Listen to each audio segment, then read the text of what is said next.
Hello friends, welcome to my channel. आज हम एक बहुत ही महत्वपूर्ण टॉपिक पर बात करने वाले हैं, जो कि है हमारा अलंकार। तो सबसे पहले ये जानते हैं कि अलंकार शब्द किन दो शब्दों से मिलकर बना हुआ है। तो आइए जानते हैं। अलंकार शब्द अलम प्लस कार शब्द से मिलकर बना है, जिसका अलम शब्द का अर्थ होता है यहाँ पर सजावट, श्रृंगार या आभूषण, और कार का अर्थ होता है करने वाला। तो जब हम किसी भी चीज की सजावट करते हैं या उसका श्रृंगार करते हैं, तो वो काफी खूबसूरत हो जाती है, उसकी सुंदरता बढ़ जाती है। तो यहाँ पर हम अलंकारों के माध्यम से किसकी सुंदरता बढ़ाने का प्रयत्न कर रहे हैं? काव्य की सुंदरता बढ़ाने का प्रयत्न कर रहे हैं।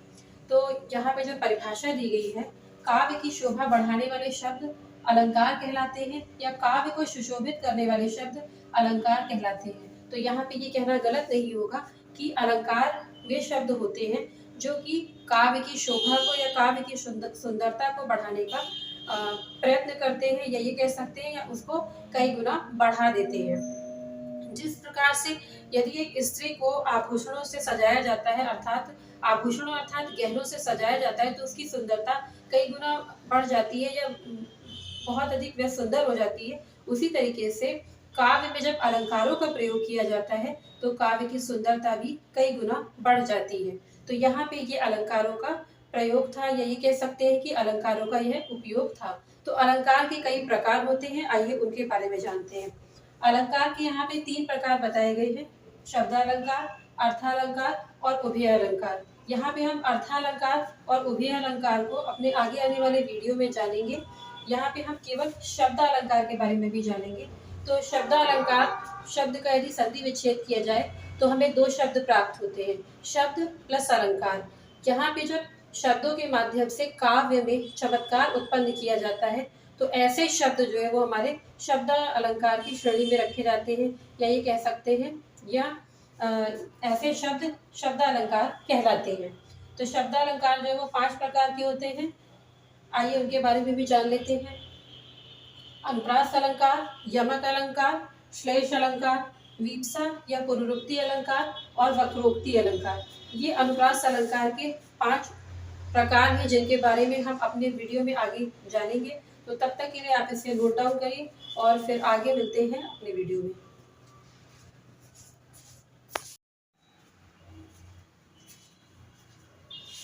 तो शब्द अलंकार की श्रृंखला में आज हम जानेंगे अनुप्रास अलंकार के बारे में। इससे पहले हमने जो है इनके प्रकारों के बारे में जाना था कि शब्द अलंकार के कितने प्रकार होते हैं। तो 5 प्रकारों के बारे में मैंने आपको बताया था, जिसमें सबसे पहला प्रकार था अनुप्रास अलंकार। तो आइए अनुप्रास अलंकार के बारे में जानते हैं, और अनुप्रास अलंकार के भी 5 प्रकार होते हैं, उनके बारे में भी इस वीडियो में हम जानेंगे। तो देखिए यहाँ पर जैसा कि मैंने लिखा है अनुप्रास, तो अनुप्रास शब्द जो है वो 2 शब्दों से मिलकर बना है। अनु का अर्थ होता है बार बार, और प्रास का अर्थ होता है वर्ण या फिर अक्षर। परिभाषा देखिए इसमें क्या कहती है, वर्णों की आवृत्ति बार बार हो, जहां पर वर्णों की आवृत्ति जो है वो बार बार हो, और अनु का अर्थ भी बार बार ही होता है। तो यहाँ पे देखिए उदाहरण के माध्यम से इसे और अच्छे से समझते हैं। जैसे उदाहरण है इसका, तरणी तनुजा तट तमाल तरुवर बहुछाए। तो यहाँ पे ता वर्ण जो है वो उसकी आवृत्ति बार बार हुई है।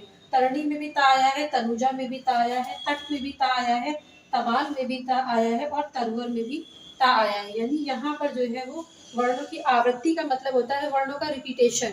तो वर्णों का रिपीटेशन जो है वो कई बार हुआ है, इसलिए ये अनुप्रास अलंकार के अंतर्गत रखा जाएगा।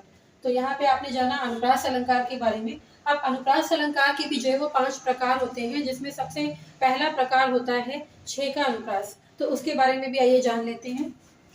तो छेका अनुप्रास अलंकार जो है वो अनुप्रास अलंकार का ही पहला प्रकार है। इसको सबसे पहले जो है वो यहाँ पे परिभाषा के माध्यम से जानते हैं। जब एक ही चरण में 2 या 2 से अधिक वर्णों की आवृत्ति अंतर पर हो।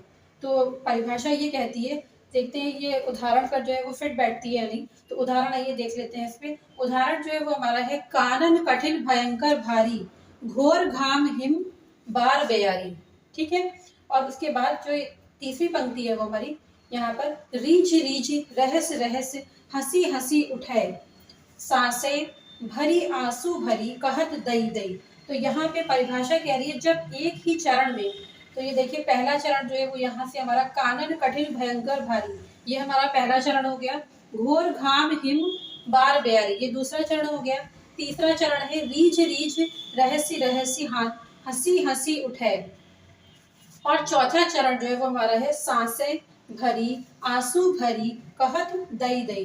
तो यहाँ पे बोला गया है जब एक ही चरण में दो या दो से अधिक वर्णों की आवृत्ति यानी कि वर्णों का रिपीटेशन अंतर यानी कि कुछ दूरी पर हो या कह सकते हैं कुछ डिफरेंस पर हो। तो यहाँ पर देखिए कानन कठिन, तो का वर्ण जो है वो उसकी आवृत्ति 2 बार हुई है। और ये एक ही चरण है आपका यहाँ तक भयंकर भारी तक, कानन कठिन भयंकर भारी, यहाँ तक ये पूरा एक ही चरण है। और यहाँ पे 2 वर्णों का जो है वो रिपीटेशन हुआ है, कानन कठिन भयंकर भारी।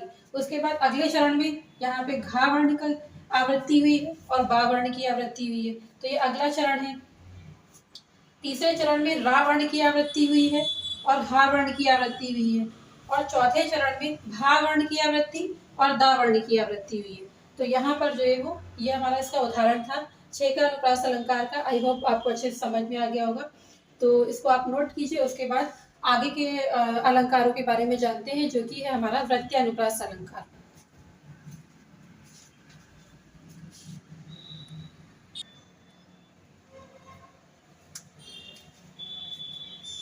अनुप्रास अलंकार की श्रृंखला में इससे पहले हमने जो है वो 6 का अनुप्रास अलंकार समझा था। तो आइए इसके बाद हम समझते हैं वृत्तीय अनुप्रास अलंकार।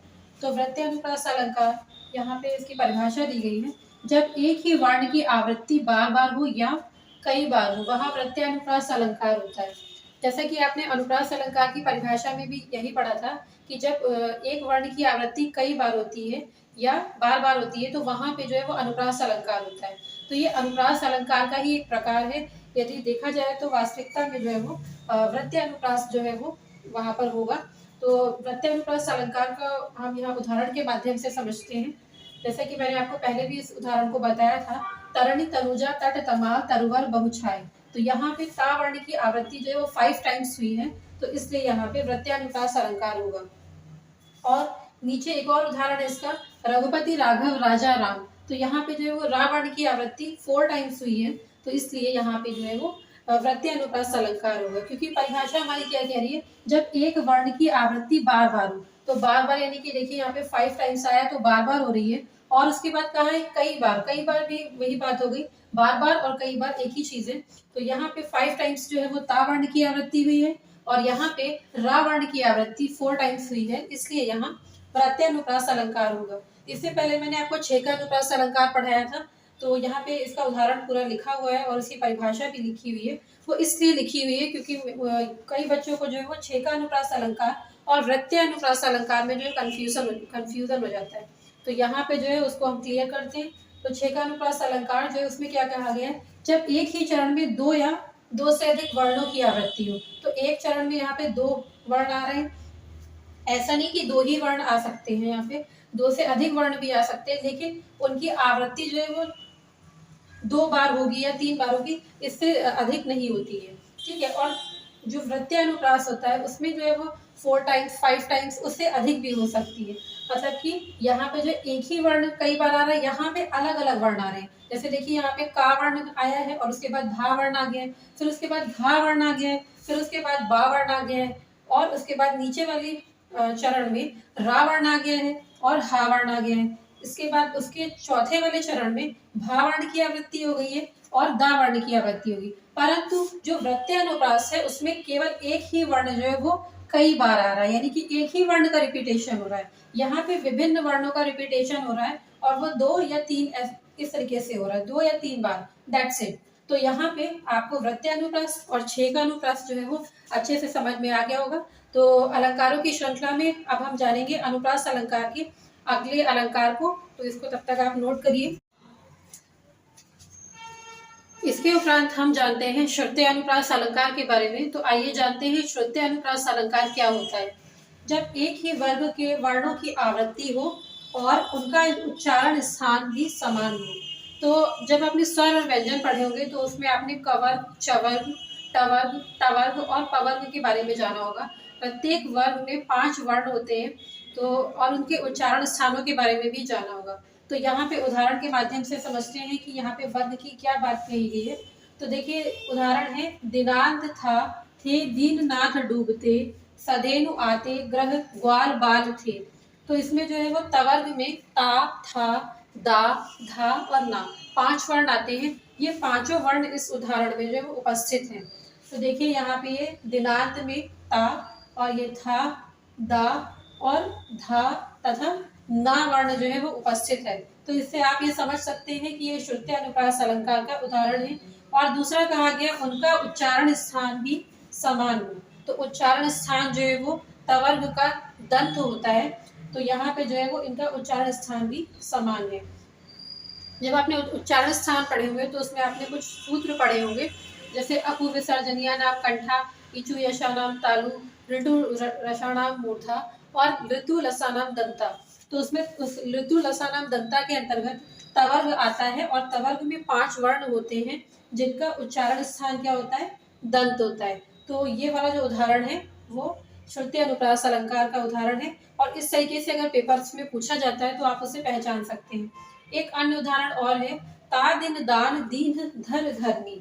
तो यहाँ पे भी जो है वो तवर्ग के 4 वर्ण उपस्थित हैं। ऐसा यहाँ ये परिभाषा में ये नहीं कहा गया कि 5 वर्ण ही उपस्थित होना जरूरी होते हैं। तो यहाँ पे 4 वर्ण जो है वो उपस्थित हैं। ता, था नहीं है इसमें उपस्थित, दा और धा तथा ना वर्ण उपस्थित है। तो ये भी जो है आपका श्रुत्य अनुप्रास अलंकार का उदाहरण होगा। तो इससे आप नोट कर लीजिए। उसके बाद अपने अगले अलंकार की ओर बढ़ते हैं।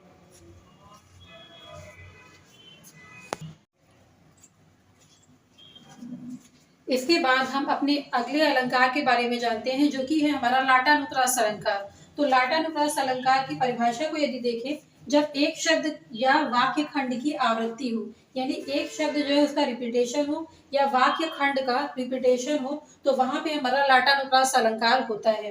तो उदाहरण के माध्यम से इसे समझने का प्रयत्न करते हैं। वही मनुष्य है जो मनुष्य के लिए मरे। तो यहाँ पर जो है वो मनुष्य शब्द का रिपीटेशन हुआ यानी कि आवृत्ति हुई है। पहले मनुष्य शब्द का अर्थ इंसान है और दूसरे मनुष्य शब्द का अर्थ इंसानियत है। तो इस पंक्ति का जो अर्थ है वो ये हो गया कि वही इंसान है जो इंसानियत के लिए मरे।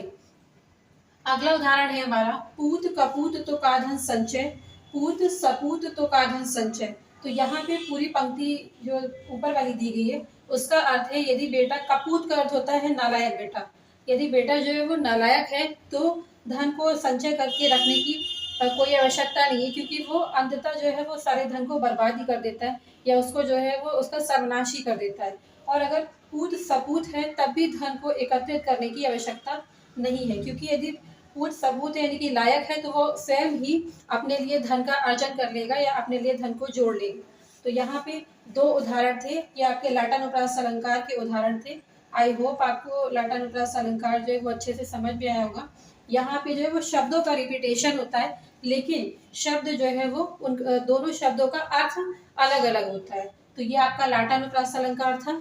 उसके बाद हम जानेंगे अंत्यानुप्रास अलंकार के बारे में।